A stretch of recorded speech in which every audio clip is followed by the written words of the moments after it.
샬롬. 두렵고 떨리는 마음으로 이 자리에 섰습니다.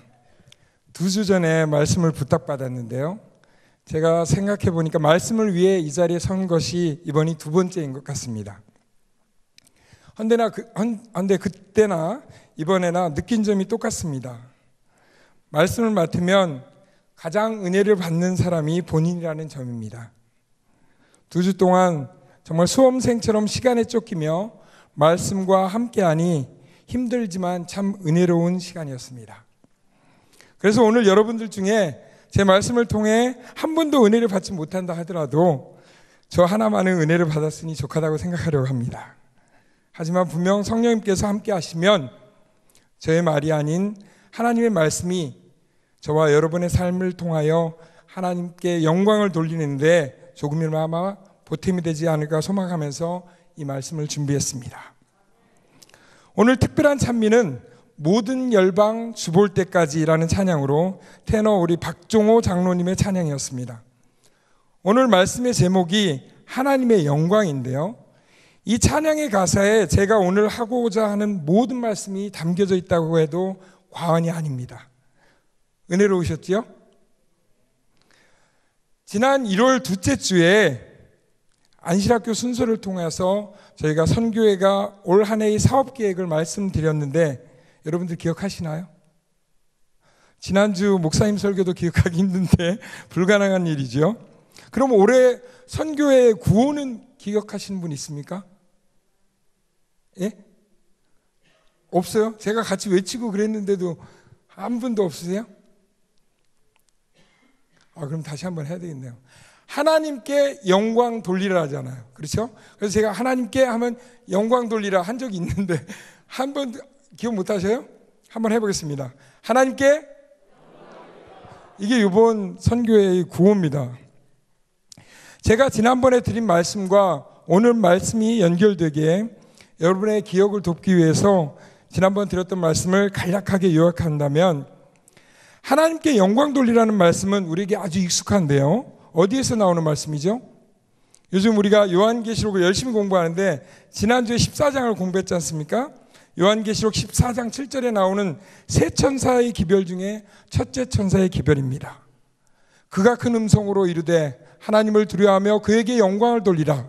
이는 그의 심판하실 시간이 이르렀음이니 하늘과 땅과 바다와 물들의 근원을 만드신 이를 경배하라 하더라. 그럼 우리가 어떻게 하면 하나님께 영광을 돌릴 수 있을까요? 마태복음 5장 14절로 16절에 이런 말씀이 있습니다. 너희는 세상의 빛이라. 산 위에 있는 동네가 숨기지 못할 것이요 사람이 등불을 켜서 말 아래 두지 아니하고 등경 위에 두나니 이러므로 집안 모든 사람에게 비치느니라. 이같이 너희 빛이 사람 앞에 비치게 하여 그들로 너희 착한 행실을 보고 하늘에 계신 너희 아버지께 영광을 돌리게 하라. 우리가 세상의 빛이라고 말씀하시면서 빛을 비치는 착한 행실로 아버지께 영광을 돌릴 수 있다고 말하고 있습니다. 그러면서 제가 마태복음 25장에 나오는 세 가지 비유에 대해서 말씀드렸는데요, 여러분들이 잘 알고 있는 열천의 비유와 달란트의 비유, 양과 염소의 비유입니다. 이 마태복음 25장의 세 가지 비유는 각각 분리된 세 가지 비유가 아니라 연결되어 하늘 가는 사람들의 삶을 설명해 주는 한 개의 비유라고 말씀드렸습니다. 열천의 비유에서 지혜로운 5처녀가 기름을 준비한 것은 빛을 비춰야 하는 본인의 사명을 분명히 이해하고 있었고, 그러기에 그들은 기름의 소중함을 알아 미리 준비할 수 있었다고 말씀드렸습니다. 달란트의 비유는 열천의 비유가 가르치는 것처럼 우리가 이웃을 위해 우리 자신을 태워 빛을 낸다는 것이 구체적으로 무엇을 의미하는지를 알려주기 위한 말씀이라고 했습니다. 우리에게 주어진 성령의 은사를 우리 자신뿐 아니라 남들을 위해 사용한다고 말씀드리면서, 양과 염소의 비유에서는 우리의 선행의 대상인 지극히 작은 자들이 먹을 것과 마실 것이 없어 부족한 줄인 자들과 거할 곳이 없는 나그네들, 입을 옷이 없는 헐벗은 자들, 고칠 돈이 없은 병든 자들, 아무도 찾는 이가 없는 옥에 갇힌 자들이라고 구체적으로 말씀드렸습니다. 그래서 우리의 주변에 어렵고 힘든 사람들을 위해 우리 교회에 선교적 역량을 쏟자라고 지난번에 말씀을 드렸거든요. 그러면 오늘은 이보다 더 근본적으로 우리가 선한 행실을 통해 하나님께 영광을 돌린다면 그럼 무엇이, 아니면 어떻게 하면 우리가 하나님께 영광을 돌리는 빛되는 선한 행실을 하는 사람이 될 수 있을까 하는 문제를 생각해 보려고 합니다. 국어사전에서 영광이라는 단어를 찾아보면요, 두 가지 뜻이 있는데, 첫 번째는 빛나고 아름다운 영예라는 의미가 있는데, 두 번째는 신령스럽고 성스러운 빛이라고 정의되어 있습니다. 성경에는 영광이라는 단어가 많이 나오는데요, 두 종류로 사용되는 것 같습니다. 하나님께 우리가 영광 돌리라 해서 영광은 첫 번째 의미인 하나님께 빛나고 아름다운 영예를 돌린다는 것을 의미하는 것입니다. 출애굽기 33장 18절에 보면 모세가 주의 영광을 내게 보이소서 할 때의 영광은 하나님으로부터 나오는 신령스럽고 성스러운 빛으로 생각할 수 있을 것입니다. 타락한 인류는 하나님의 얼굴을 보고 살 자가 없기에 하나님의 보좌를 기록한 에스겔이나 사도 요한도 하나님을 묘사할 때 하나님의 본 모습보다는 그로부터 나오는 밝음을 보석의 빛이나 무지개의 광채와 같은 영광으로 묘사한 것을 볼 수 있습니다.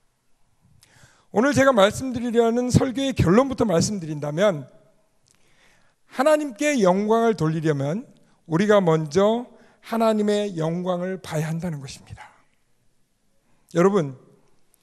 여러분은 인간이 하나님이 존재한다는 사실과 그분이 능하시고 선하셔서 마땅히 영광과 감사를 받으실 분임을 어떻게 알 수 있다고 생각하십니까? 제가 이 문제를 말하려고 준비를 했었거든요. 근데 지난 금요일 우리 담임 목사님께서 제가 못할 것 같으니까 잘 설명해 주셨어요. 여러분들 기억하시는지 모르지만 계시의 절정 그리스도라는 설교에서 잘 말씀해 주셨습니다. 제가 근데 한 번 더 얘기할게요. 우리가 하나님의 영광을 아는 통로는 크게 천연계를 통해서, 그리고 하나님의 아들 예수 그리스도를 통해서, 그리고 성경 말씀을 통해서 볼 수 있다고 생각됩니다. 이스라엘 왕 다윗은 시편 19편 1절에 이렇게 말했습니다. 하늘이 하나님의 영광을 선포하고 궁창이 그 손으로 하신 일을 나타내는도다.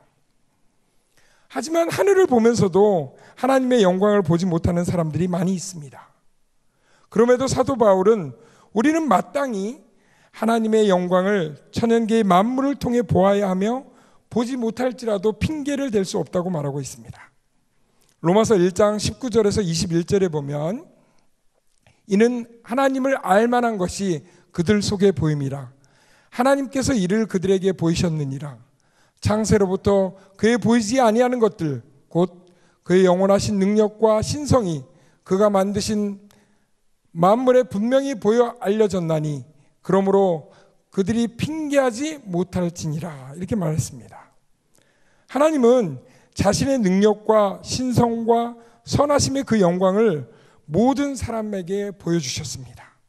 만약 우리가 하나님의 영광을 보지 못한다면 우리는 그래도 그것을 보고 영광스럽고 중하게 여겨 감사할 책임이 있습니다.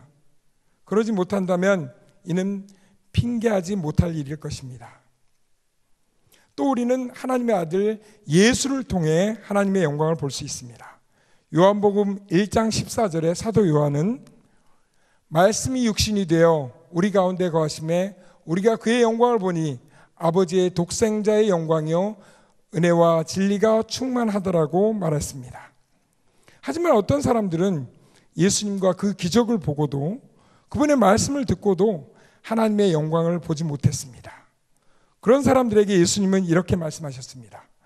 요한복음 14장 9절입니다. 내가 이렇게 오래 너희와 함께 있으되 내가 나를 알지 못하느냐? 예수님은 자신을 충분히 보여주셨고 우리는 그분의 영광을 보고 충분히 알 책임이 있습니다. 사도 바울은 그리스도의 영광에 광채가 비쳐야 한다며 그리스도는 하나님의 형상이며 예수 그리스도의 얼굴에 있는 하나님의 영광을 아는 빛을 보아야 한다고 고린도후서에서 말하고 있습니다. 우리는 또 성경 말씀 속에서 하나님의 영광을 볼 수 있습니다. 예수님의 사도들은 자신들이 직접 대면하여 본 것을 우리에게 말로 전했습니다. 요한일서 1장 3절에 보면, 요한일서 1장 3절, 우리가 보고 들은 바를 너희에게 전함은 너희로 우리와 사귐이 있게 하려 함이니 우리의 사귐은 아버지와 그의 아들 예수 그리스도와 더불어 누림이라. 그들이 그리스도에게 본 영광을 우리는 그들의 말을 통해서 볼 수 있습니다. 인간 예수에게 신성이 보였듯이 인간이 기록한 성경도 신성을 보여줍니다. 사람마다 다 본 것은 아니지만 영광은 엄연히 존재했고 지금도 성경 속에 그대로 있습니다. 그렇다면 여기서 한 가지 질문이 있습니다. 여러분은 성경에서 말하는 복음이 진리라고 믿으십니까? 화요일에 참석하신 여러분들은 분명히 예라고 대답하실 거라고 생각했습니다. 그러면 성경이 진리라는 것을 어떻게 아십니까? 이 질문은 정말 어떠한 질문보다도 가장 중요하다고 생각됩니다. 왜냐하면 성경은 하나님의 진노에서 벗어나 영생으로 들어가는 길을 가르치기 때문입니다. 요한복음 14장 6절에 내가 이렇게 오래 14장 6절 예수께서 이르시되 내가 곧 길이요 진리요 생명이니 나로 말미암지 않고는 아버지께로 올 자가 없느니라고 말씀하시는 절대 권위의 예수입니다. 사도행전 4장 12절에서는 다른 이로서는 구원을 받을 수 없나니 천하 사람 중에 구원을 받을 만한 다른 이름을 우리에게 주신 일이 없음이라 라는 배타적 주장도 나옵니다. 여러분은 어떠한 근거로 성경이 말하는 복음이 진리라고 믿으시는지요? 히브리서 11장 1절에서의 말씀처럼 믿음은 바라는 것들의 실상이요 보지 못하는 것들의 증거니 라는 말씀처럼 우리가 믿는 것들은 보이지 않으니까 그냥 믿으십니까? 아니면 역사적 논증을 통해서 확신하십니까?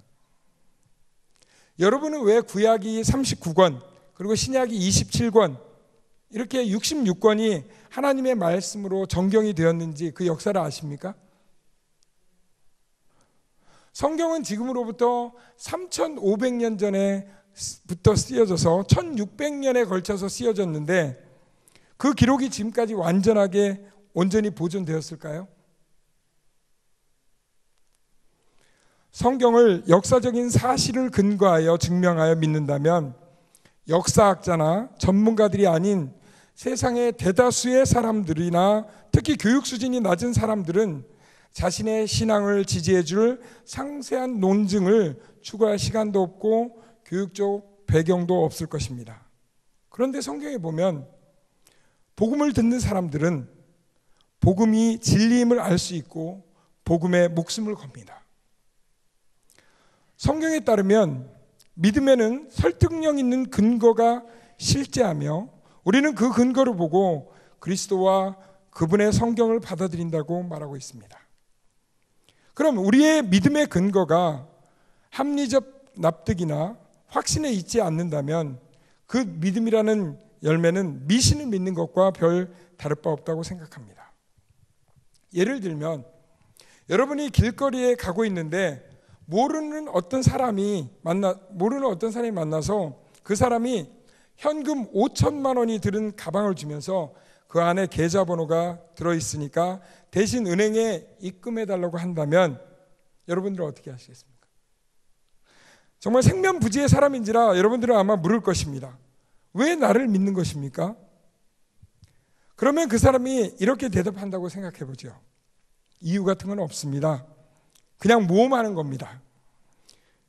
여러분을 향한 그 믿음은 어떤 결과를 낳을까요? 그게 여러분께 영광이 될까요? 그렇지 않을 것입니다. 그 사람이 바보임을 보여줄 뿐일 것입니다. 근데 그 사람이 이번에는 이렇게 대답했다고 생각해 보시죠. 물론 당신은 저를 잘 모르실 것입니다. 하지만 나는 당신과 같은 건물에서 일하면서 지난 1년간 당신을 지켜보았습니다. 매사에 정직한 당신의 성품을 보았고 당신을 아는 사람들과 이야기도 해보았습니다. 내가 당신을 믿고 이 돈을 맡기는 이유는 당신의 정직성과 신빙성을 믿을 만한 충분한 이유가 있기 때문입니다. 이 믿음은 어떤 결과를 나타낼까요? 여러분에게 정말 영광이 될 것입니다. 왜 그럴까요? 여러분이 훌륭한 사람이라는 사실의 기초에 있기 때문입니다.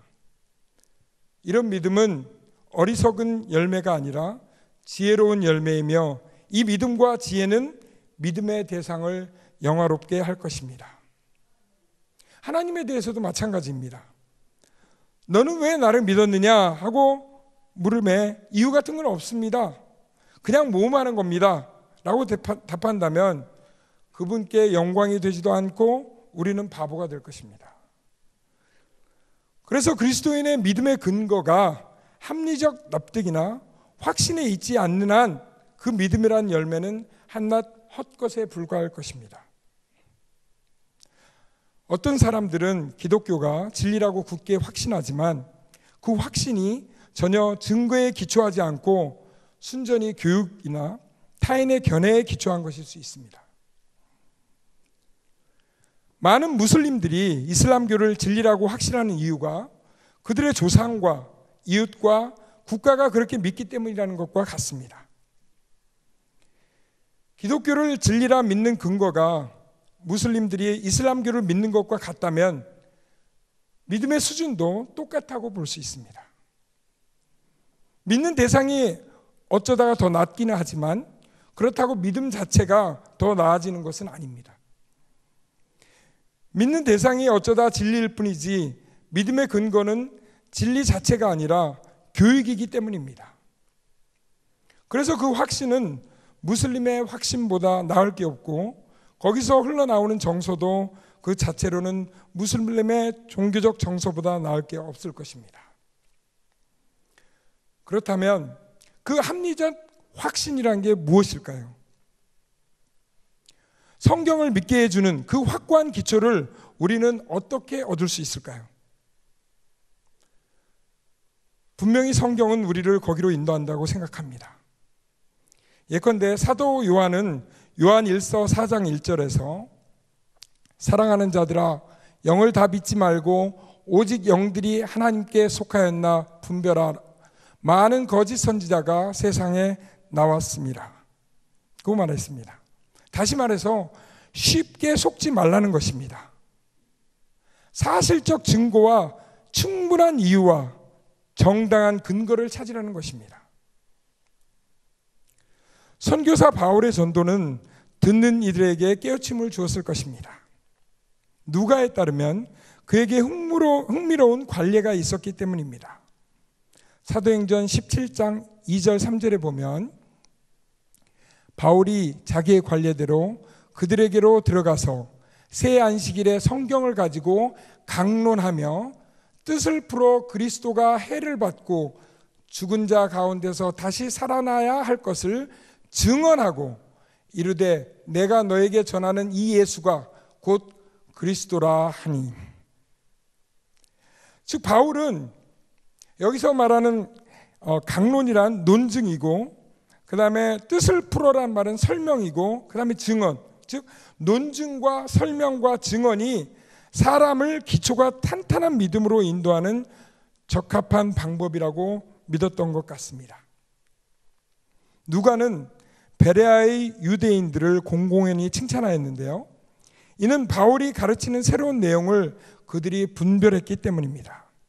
사도행전 17장 11절에 보면 베레아에 있는 사람들은 데살로니가에 있는 사람들보다 더 너그러워서 간절한 마음으로 말씀을 받고 이것이 그런가 하여 날마다 성경을 상고함으로. 베레아 사람들은 성경을 믿을 충분한 근거가 있다고 보았습니다. 그래서 다른 진리의 주장들은 그 진리에 부합되어야 했습니다. 그럼 여기서 결국 지식과 믿음이 똑같다는 말일까요? 아닙니다. 구원에 이르는 믿음에는 늘 믿음의 대상을 마음 깊이 받아들이는 게 포함되어 있지만 지식에는 그게 늘 포함되어 있지는 않습니다. 그럼에도 성경에서는 지식과 믿음이 상반되는 개념이 아님을 아는 것이 중요하다고 생각됩니다. 믿음은 지식에 기초하여 더 깊은 믿음을 낳습니다. 예수님은 제자들을 위하여 이렇게 기도하셨습니다. 요한복음 17장 7절로 8절입니다. 지금 그들은 아버지께서 내게 주신 것이 다 아버지로부터 온 것인 줄 알았나이다. 내가 아버지께서 내게 주신 말씀들을 그들에게 주었사오며 그들은 이것을 받고 내가 아버지께로부터 나온 줄을 참으로 아오며 아버지께서 나를 보내신 줄도 믿었사옵나이다. 요한도 첫 편지에 생명의 말씀에 관하여는 우리가 눈으로 본 바요 자세히 보고 우리의 손으로 만진 바라고 증언했습니다. 보다시피 그의 믿음은 사실적 증거에 기초해 있었고, 그래서 그는 요한 1서 4장 16절에서 하나님이 우리를 사랑하시는 사랑을 우리가 알고 믿었노니 하나님은 사랑이시라. 사랑 안에 거하는 자는 하나님 안에 거하고 하나님도 그 안에 거하시느니라 라고 말했습니다. 그러니까 구원에 이르는 믿음이 사실적 증거나 충분한 이유나 정당한 근거에 기초해야 한다고 성경은 말하고 있습니다.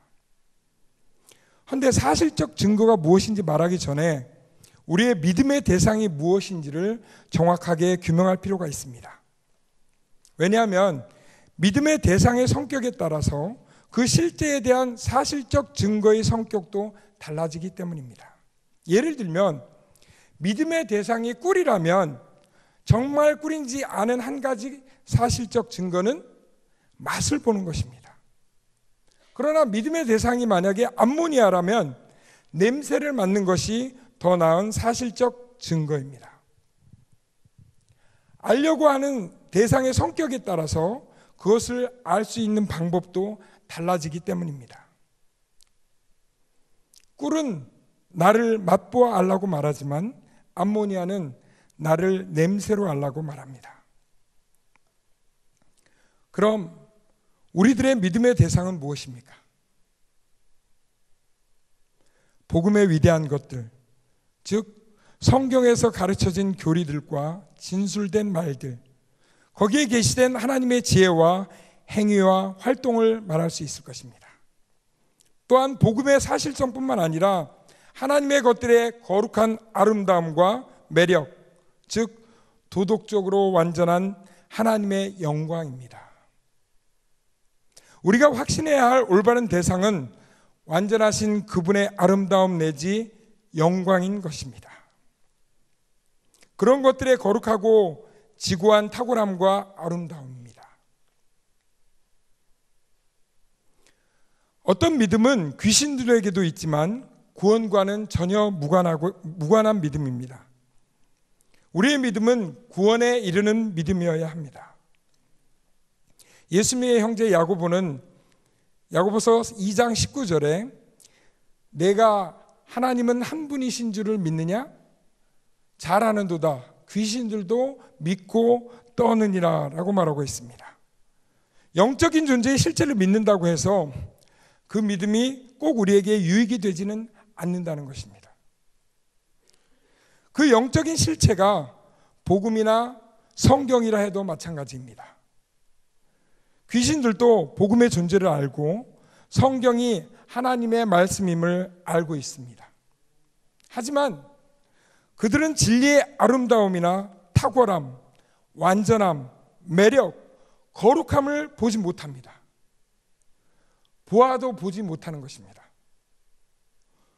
우리가 알아야 할 게 복음에 나타난 하나님의 영광이라면 우리의 믿음이 복음에 나타난 하나님의 영광에 기초해야 한다면 그 영광을 보는 눈은 단순히 육안이 아니라 바울이 에베소서 1장 18절에 말한 너희 마음의 눈을 밝히사 그의 부르심의 소망이 무엇이며 성도 안에서 그 기업의 영광의 풍성함이 무엇이며라고 말했는데, 여기서 말한 마음의 눈입니다. 탄탄한 믿음은 사실적 증거와 충분한 근거에 기초한 합리적인 믿음일 뿐만 아니라 또한 영적 믿음입니다. 그러니까 그런 믿음은 성령으로 말미암아 가능해지고 복음의 진리에 나타난 하나님의 영광을 지각할 때 우리에게 주어집니다.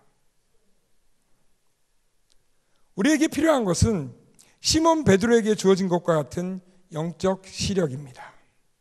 마태복음 16장 16절로 17절에 보면 시몬 베드로가 대답하여 이르되 주는 그리스도시요 살아계신 하나님의 아들이시니이다.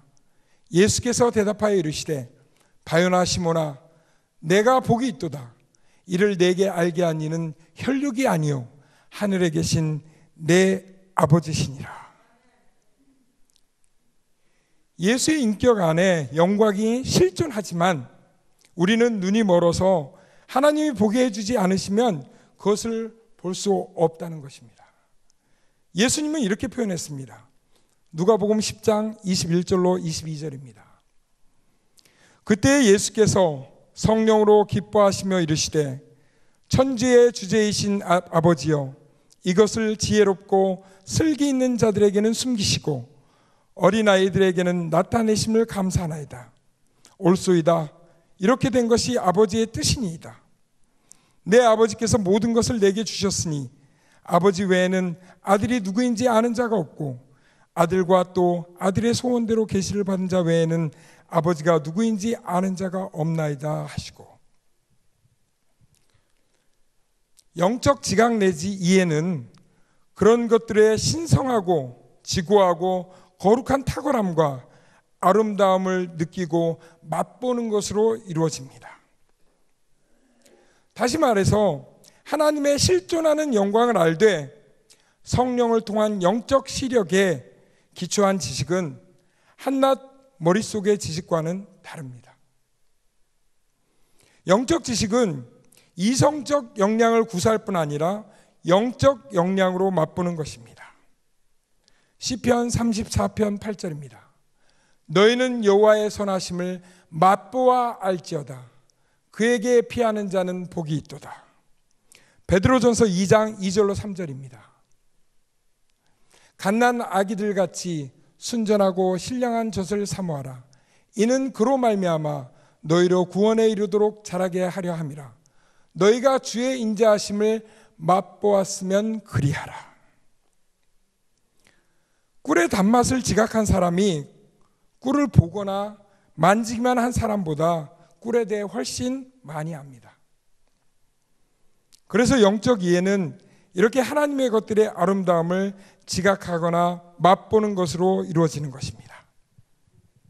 고린도후서 4장 3절로 6절입니다. 오늘 제 말씀 중에 이 성경들이 가장 핵심이고 가장 중요한 말씀이거든요. 다 같이 한번 읽어보겠습니다. 만일 시작.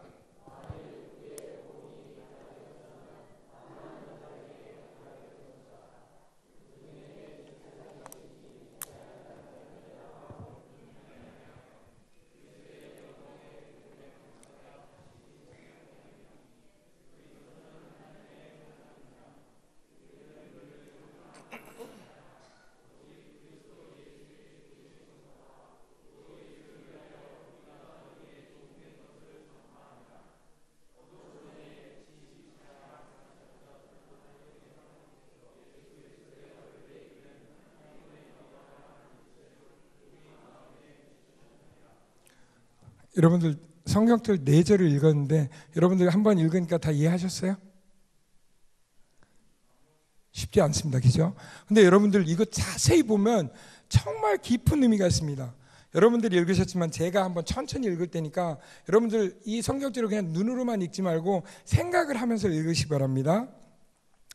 만일 우리의 복음이 가리였으면, 우리의 복음이 가려졌단 말이죠. 가리었으면 망하는 자들에게 가려진 것이라. 망하는 자들에게 가려진 것이라. 그 중에 이 세상의 신이, 이 세상의 신이 누굽니까? 사탄이죠. 이 세상의 신이 믿지 아니하는 자들의 마음을 혼미하게 하여, 믿지 아니하는 자들의 마음을 혼미하게 하여 그리스도의 영광의 복음의 광채가 비치지 못하게 함이니 그리스도는 하나님의 형상이니라. 5절입니다. 우리는 우리를 전파하는 것이 아니라 오직 그리스도 예수의 주되신 것과 또 예수를 위하여 우리가 너희의 종된 것을 전파함이라. 6절, 어두운 데에 빛이 있으라 말씀하셨던 그 하나님께서 첫째 날 빛을 만드셨죠. 어두운 데서 빛이 비치라 말씀하셨던 그 하나님께서 예수 그리스도의 얼굴에 있는 하나님의 영광을 아는 빛을 우리 마음에 비추셨느니라. 여러분들 천천히 읽으니까 좀 이해가 되셨습니까? 이 4절과 6절의 표현법이 서로 얼마나 비슷한지 잘 보시기 바랍니다. 몇 가지 아주 유사한 점이 있습니다. 4절에서 사단은 혼미하게 합니다. 하지만 6절에서 하나님은 빛을 비추십니다. 4절에서 사단이 가려서 하나님을 볼 수 없게 한 것을 6절에 하나님은 우리가 볼 수 있게 하십니다. 이 두 구절을 나란히 보고 보면 유사성이 여러 가지가 있는데요. 4절에는 그리스도의 영광의 복음의 광채, 그리스도의 하나님의 형상, 그리고 6절은 하나님의 영광을 아는 빛, 예수 그리스도의 얼굴에 있는. 그래서 여기 보면 복음의라는 단어와 아는이라는 단어가 대꾸를 이루는 것을 볼 수 있는데요. 이것은 복음이 그리스도에 관한 사건들과 그분이 이루신 참된 일의 이야기로서 우리가 알 수 있는 것이기 때문입니다. 복음에는 우리가 알아야 할 사실들이 있습니다. 고린도전서 15장 1절로 4절입니다. 형제들아, 내가 너에게 전한 복음을 너에게 알게 하노니 이는 너희가 받은 것이요 또 그 가운데 선 것이라. 너희가 만일 내가 전한 그 말을 굳게 지키고 헛되이 믿지 아니하였다면 그로 말미암아 구원을 받으리라. 내가 받은 것을 먼저 너에게 전하였노니 이는 성경대로 그리스도께서 우리 죄를 위하여 죽으시고 장사 지낸 바 되셨다가 성경대로 사흘 만에 다시 살아나서. 알 수 있는 역사적 사실이 없이는 복음도 없습니다. 이 고린도전서 4장의 말씀의 초점은 복음이 그리스도의 영광의 기쁜 소식이라는 것입니다. 마귀는 우리를 막아 그리스도의 영광의 복음의 광채를 보지 못하게 했습니다. 그러니까 제대로 알면 역사적 사실은 영광스럽고 아름답습니다. 언뜻 보면 그리스도의 영광과 하나님의 영광이 서로 다른 영광으로 생각될 수 있습니다. 하지만 잘 보면 바울은 그리스도의 영광을 말하자마자 그리스도는 하나님의 형상이라고 설명합니다. 또 하나님의 영광을 말할 때는 예수 그리스도의 얼굴에 있는 이라는 말로 수식합니다. 다시 말해서 바울은 그리스도의 영광과 하나님의 영광이 하나임을 우리에게 확실히 보여줍니다. 그리스도는 하나님의 형상이고 하나님의 영광은 그리스도의 얼굴에서 빛난다는 것입니다. 4절에 믿지 않는 자들의 특징은 그들의 눈이 멀어서 복음에 나타난 하나님의 영광을 보지 못한다는 것입니다. 믿지 않는 자들도 혹 복음의 사실들을 알 수는 있으나 그리스도의 영광의 복음의 광채를 보지 못한다는 것입니다. 믿지 않는 자들의 마음 눈에는 복음의 그리스도가 비치지 않는다는 것입니다. 그는 그리스도의 영광을 하나님의 아름다움과 자신의 최고의 보물로 보지 못합니다. 복음을 듣거나 성경을 읽을 때도 사실만 볼 뿐 영광을 보지 못합니다. 여기서 중요하게 강조할 것이 있습니다. 복음에 나타난 그리스도의 영광은 객관적 실체라는 것입니다. 이 영광은 우리에게 있는 게 아니라 그리스도 안에 있고 복음 안에 있습니다. 주관적이지 않고 객관적입니다.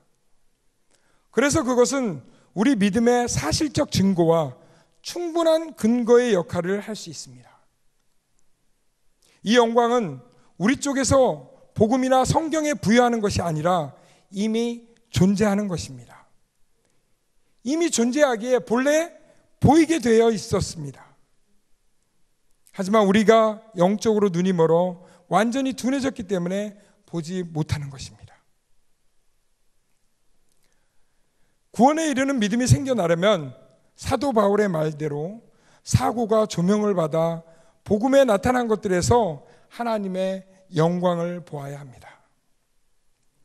구원에 이르는 믿음의 기초가 될 사실적 증거와 정당한 근거는 복음에 나타난 하나님의 영광이라는 것입니다. 그리스도의 영광의 복음을 묘사한 4절과 6절 사이에 5절이 끼어 있는데 바울은 이렇게 말하고 있습니다. 5절. 우리는 우리를 전파하는 것이 아니라 오직 그리스도 예수의 주되신 것과 또 예수를 위하여 우리가 너희의 종된 것을 전파함이니. 이 구절의 초점은 두 개입니다. 첫째는 주되신 그리스도이고 둘째는 그분을 전하는 이들의 낮은 신분, 즉 종의 자리입니다. 바울의 논리를 이해하려면 두 초점이 다 중요한데요. 그는 하나님의 영광을 먼저 보여주어 그분의 말씀이 진리임을 정당한 근거를 통해 믿을 수 있게 했습니다. 첫째로 바울은 예수 그리스도가 주되신 것을 전파했습니다. 믿음의 참된 기초가 예수 그리스도의 얼굴에 있는 하나님의 영광일진데 사람을 믿음으로 인도하려면 영광스러운 그리스도가 사실대로 생생하게 그려져야 합니다. 사람들은 자신이 듣거나 읽은 내용에서 그리스도를 대면해야 합니다. 그래서 사도 요한은 요한복음 1장 14절에서 말씀이 육신이 되어 우리 가운데 거하심에 우리가 그의 영광을 보니 아버지의 독생자의 영광이요 은혜와 진리가 충만하더라. 이렇게 말할 수 있어야 합니다. 요한이 복음서를 쓴 목적은 그가 직접 목격했던 영광을 그가 성령의 감화로 그려낸 그리스도를 통해 우리도 보게 하기 위해서였습니다. 우리에게 예수가 충실하게 제시되면 제자들이 그분에게서 보았던 영광을 우리도 보게 될 것입니다. 이 영광은 하늘 아버지의 뜻을 행하는 것을 자신의 양식으로 삼으신 분의 도덕적 아름다움입니다. 그분은 무고히 남을 희생시켜 자신의 영광을 구하려 하신 적도 없고 늘 아버지의 영광을 구하셨습니다. 죽기까지 그렇게 하셨습니다.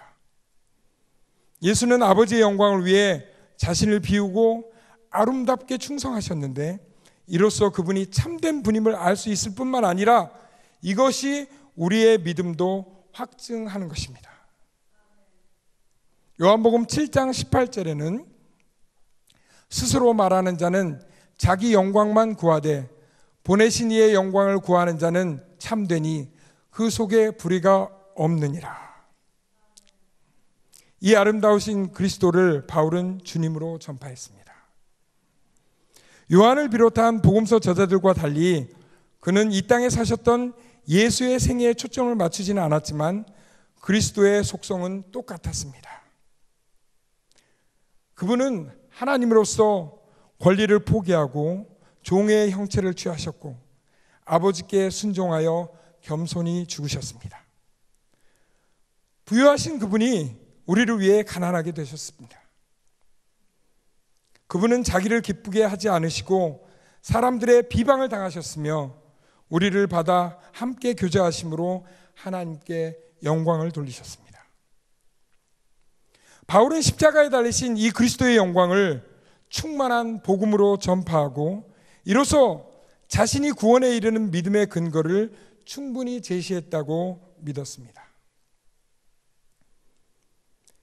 주님의 영광을 전파하는 사람은 자신이 설득하려는 사람들을 위해 예수의 종이 됩니다. 이것이 고린도후서 4장 5절의 두 번째 초점입니다. 우리는 우리를 전파하는 것이 아니라 오직 그리스도 예수의 주되신 것과 또 우리를 위하여 우리가 너희의 종된 것을 전파함이라. 다시 말해서 전파하는 자는 전파되시는 분의 아름다움을 몸소 보여준다는 것입니다. 하나님께 받은 자신의 자유를 아낌없이 내려놓고 종의 역할을 맡으며 사람들의 유익을 위해 자신을 그들의 처분에 맡기는 것입니다. 이런 행동에는 분명히 원인과 정확한 목적이 있습니다. 이런 희생적 행동의 원인은 이 성경절에서 5구절 앞인 고린도후서 3장 18절에 나옵니다. 우리가 다 수건을 벗은 얼굴로 거울을 보는 것 같이 주의 영광을 보매 그와 같은 형상으로 변화하여 영광에서 영광에 이르니 곧 주의 영으로 말미암니라. 굉장히 중요한 말이죠.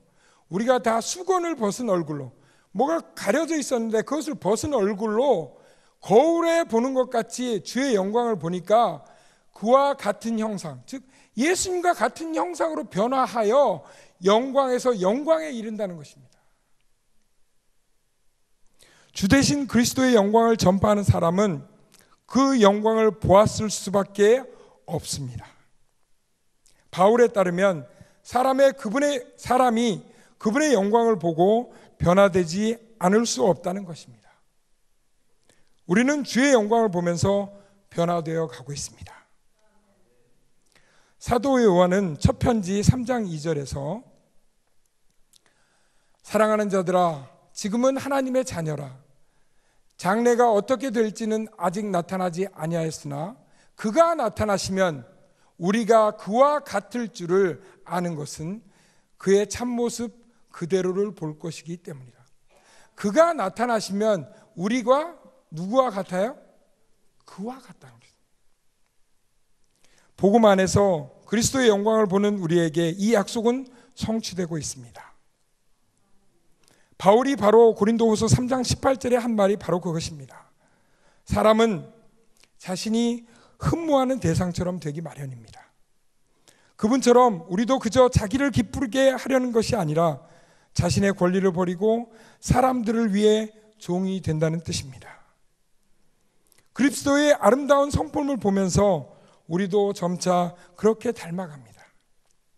이렇게 변화되어 희생적 종의 역할을 하는 목적은 믿음의 근거인 하나님의 영광을 몸소 더 보여주기 위한 것입니다. 그리스도의 영광을 복음으로만 아니라 우리의 삶으로도 제시하는 것입니다. 우리는 그리스도의 얼굴에 있는 하나님의 영광을 아는 빛을 전파하면서 또한 세상의 빛이 되는 것입니다. 사람들이 우리의 착한 행실을 보고 하늘에 계신 우리 아버지께 영광을 돌릴 수 있도록 말입니다. 우리는 그리스도 안에 있는 하나님의 영광을 보고 그 영광을 사모하고 그로 인해 변화되어 가야 합니다.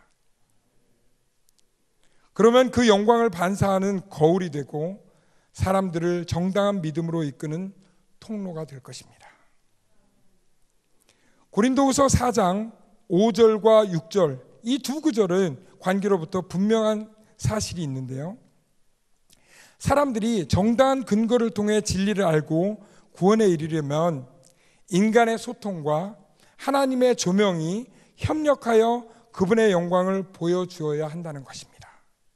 5절은 인간의 소통입니다. 우리는 우리를 전파하는 것이 아니에요. 오직 그리스도 예수의 주되신 것과 또 예수를 위하여 우리가 너희의 종된 것을 전파함이라. 6절은 하나님의 초자연적인 조명입니다. 어두운 데에 빛을 비치라 말씀하셨던 그 하나님께서 예수 그리스도의 얼굴에 있는 하나님의 영광을 아는 빛을 우리 마음에 비추셨느니라. 그리스도의 영광을 전파하고 몸소 보여주는 것은 사람의 말과 삶이지만 그 영광을 조명하시는 분은 하나님이시라는 것입니다. 제 말씀을 다시 한번 정리해서 말씀드린다면 진정한 말씀은 충분한 이유나 정당한 근거에 진정한 믿음은 충분한 이유나 정당한 근거에 기초합니다. 학자들은 역사적 논증으로 복음을 아주 개연성 있게 입증할 수 있지만 절대 다수의 평범한 사람들은 그런 전문적 연구를 따라갈 시간이나 도구가 없습니다.